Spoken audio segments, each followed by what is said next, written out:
പ്രിയപ്പെട്ട സുഹൃത്തുക്കളെ, ഈ കഴിഞ്ഞ ദിവസം ഈ ശബരിമല പെരുങ്കൊള്ള CBI അന്വേഷണത്തിന് വിടണം എന്ന് പറഞ്ഞുകൊണ്ട് ചില ഹർജികൾ ബഹുമാനപ്പെട്ട ഹൈക്കോടതിയുടെ ദേവസ്വം ബെഞ്ചിൻ്റെ മുന്നിൽ ചെല്ലുകയുണ്ടായി.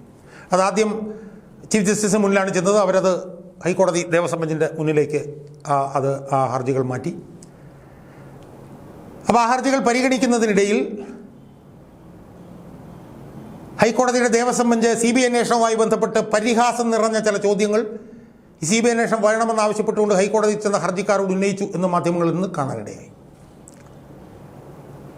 അപ്പോൾ ആ ചോദ്യം ഹൈക്കോടതി ഉന്നയിച്ചത് എന്താണ്, ഈ CBIക്ക് ഇത്ര വലിയൊരു പരിഭാവനത, ഒരു പവിത്രത എന്ന് ചോദിച്ച കോടതി CBI ഫലപ്രദമായി അന്വേഷിച്ച ഒരു 5 കേസുകളുടെ പട്ടിക തങ്ങൾക്കൊന്ന് തരാമോ എന്ന് ചോദിച്ചു. കാരണം CBI അന്വേഷണം വേണം എന്ന് പറയുമ്പോൾ SIT അന്വേഷണത്തെക്കാൾ മെച്ചപ്പെട്ടതാണ് CBI അന്വേഷണം എന്നൊരു ധ്വനി അതിനകത്തുണ്ടല്ലോ. അപ്പോൾ അതിൻ്റെ പശ്ചാത്തലത്തിലാണ് തെല്ല് പരിഹാസത്തോടുകൂടി ഹൈക്കോടതിയുടെ ദേവസ്വം ബെഞ്ച് CBI അടുത്ത കാലത്ത് തന്നെ വിജയകരമായി അന്വേഷിച്ച ഒരു 5 കേസ് തങ്ങൾക്ക് സമർപ്പിക്കാമോ എന്ന് ചോദിച്ചത്. അതിൻ്റെ വാദം ഇനിയും നടക്കുകയാണ്, പെൻഡിങ്ങിലാണ്. സുഹൃത്തുക്കളെ, ഞാൻ പ്രാഥമികമായി CBI അന്വേഷണവുമായി ബന്ധപ്പെട്ടുകൊണ്ട് ഹൈക്കോടതി ഉന്നയിച്ച ഈ വാദമുഖങ്ങളോട് ഞാൻ യോജിക്കാൻ ആഗ്രഹിക്കുകയാണ്.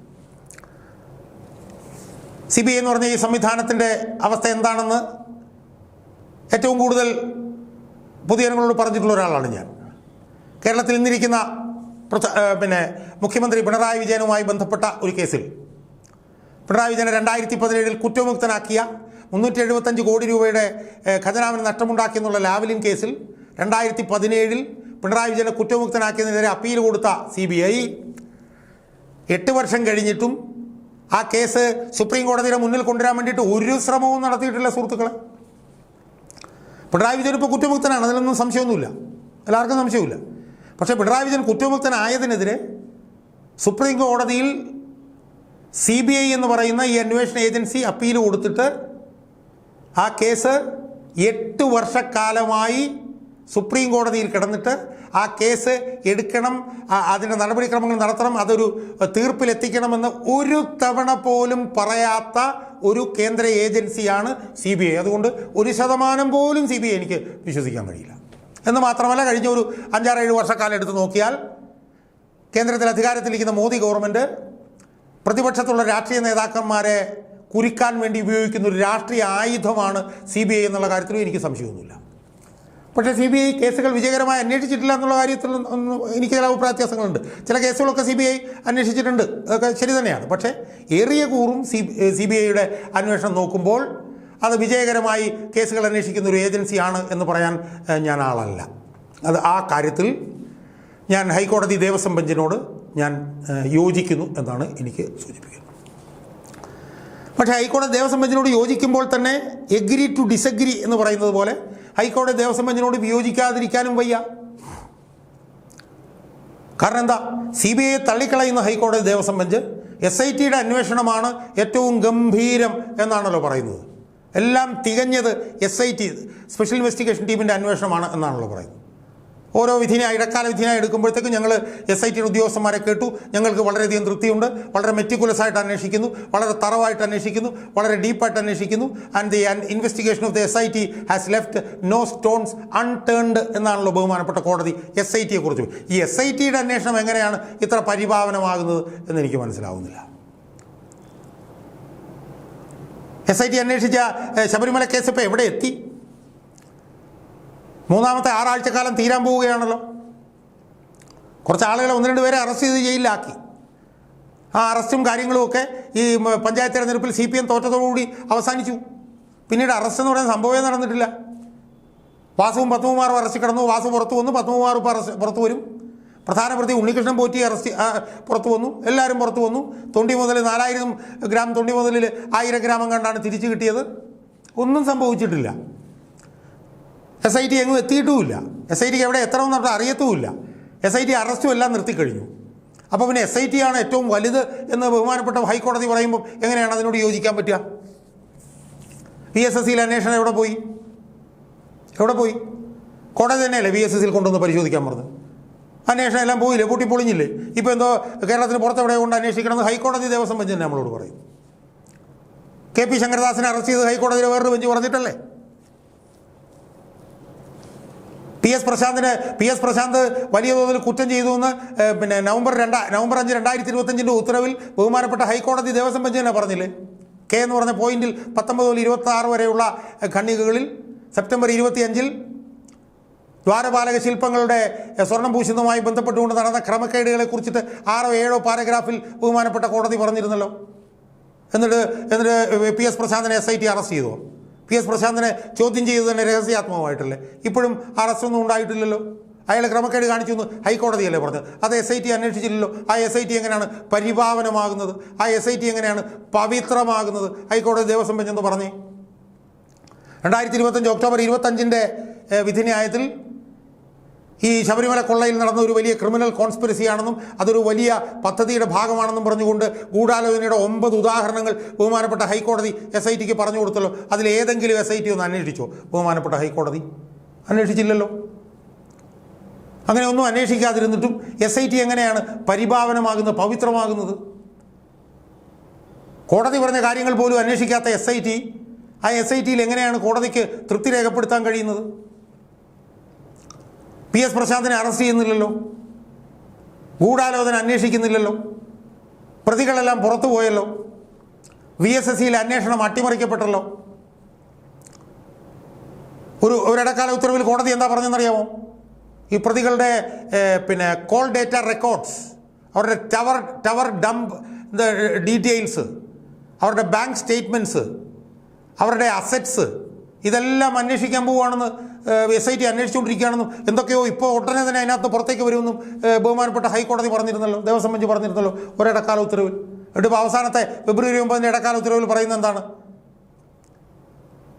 ചില ഫോൺ ഡേറ്റ റെക്കോർഡ്സൊക്കെ കിട്ടാൻ വേണ്ടിയിട്ട് സർവീസ് പ്രൊവൈഡർമാരെ സമീപിച്ചിട്ടുണ്ട്. അത് കിട്ടിയാൽ അവർ തമ്മിലുള്ള ബന്ധം അന്വേഷിക്കാമെന്ന് പറയുന്നത്. ഇത് എന്താണ് ബഹുമാനപ്പെട്ട ഹൈക്കോടതി? മനസ്സിലാവുന്നില്ല ജനങ്ങൾക്ക്. ഈ പ്രതികൾ തമ്മിലുള്ള കോൾ ഡേറ്റ റെക്കോർഡ്സ് എടുക്കാൻ എന്താണ് തടസ്സം? അത് പുറകോട്ടുള്ളത് ചിലപ്പോൾ കിട്ടുകയില്ലായിരിക്കും, എന്തായാലും 2-3 വർഷത്തെങ്കിലും കിട്ടുകയില്ലേ? അത് കിട്ടി അന്വേഷിച്ചില്ലേ? ഇപ്പോൾ അതിന് 100 ദിവസത്തിലധികമായല്ലോ SITയുടെ അന്വേഷണം. ഈ കോൾ ഡേറ്റ റെക്കോർഡ്സിൽ നിന്ന് ഇതൊന്നും കണ്ടുപിടിക്കാൻ കഴിഞ്ഞില്ലായിരുന്നോ? കോൾ ഡേറ്റ റെക്കോർഡ്സ് കണ്ടുപിടിച്ചാൽ തന്നെ ഏറ്റവും പ്രധാനമല്ലേ? അതെന്താ SIT അന്വേഷിക്കാതിരുന്നത്?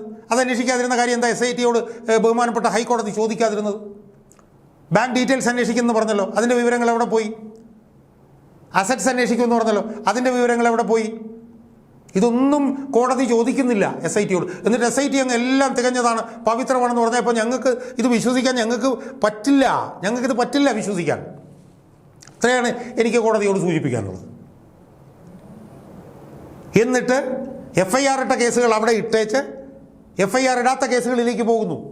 FIR ഇടാത്ത കേസുകളിലേക്ക് പോകാം, പക്ഷേ ഇട്ട FIR ഒന്ന് അന്വേഷിക്കണ്ടേ? 3700/2025 അന്വേഷിക്കണ്ടേ?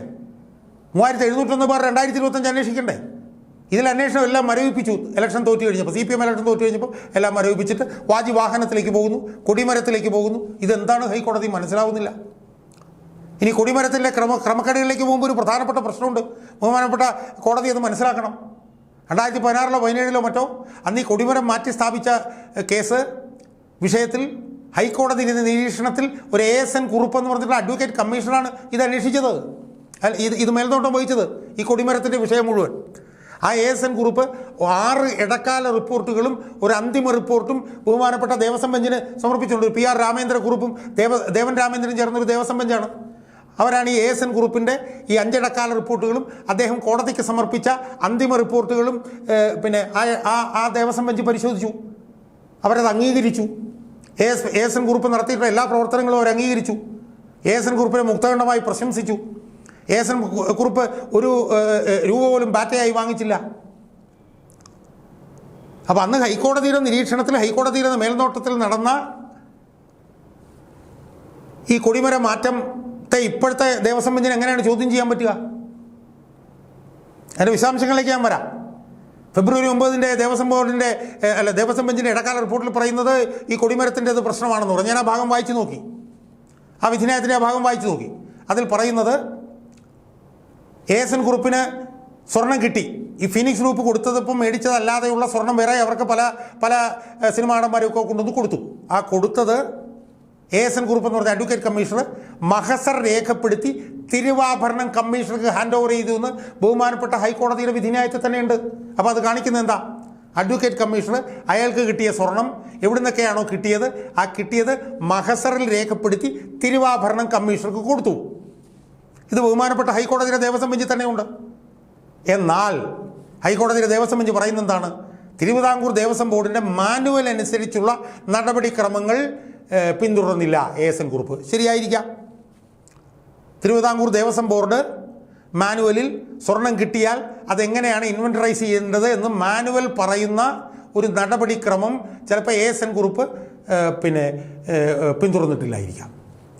അത് പിന്തുടർന്നിട്ടില്ല എന്ന് പറയുമ്പോഴും തനിക്ക് കിട്ടിയ സ്വർണം മഹസർ രേഖപ്പെടുത്തി അദ്ദേഹം തിരുവാഭരണ കമ്മീഷണർക്ക് കൊടുത്തിട്ടില്ലേ? അപ്പോൾ ഈ നടപടിക്രമങ്ങളുടെ ലംഘനം അല്ലേ ഇതിനകത്ത് ഉള്ളത്?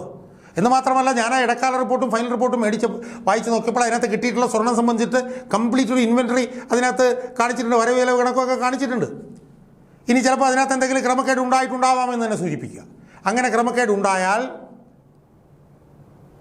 അത് വിജിലൻസിൻ്റെ അന്വേഷണത്തിന് വിടുകയാണോ ദേവസ്വം ബെഞ്ച് ചെയ്യേണ്ടത്? ദേവസ്വം ബെഞ്ച് ഇതൊരു ലാർജർ ബെഞ്ചിന് വിടുകയല്ലേ ചെയ്യേണ്ടത്?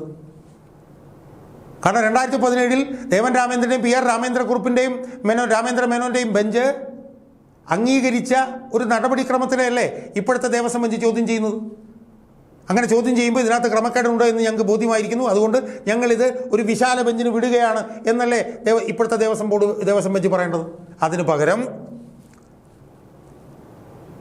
ആ വിഷയം വിജിലൻസിന് വിടുന്നത് അത് തെറ്റല്ലേ? അത് നിയമവിരുദ്ധമല്ലേ? അപ്പോൾ ഇവിടെയൊക്കെ കാണുന്നത് എന്താണെന്നറിയോ?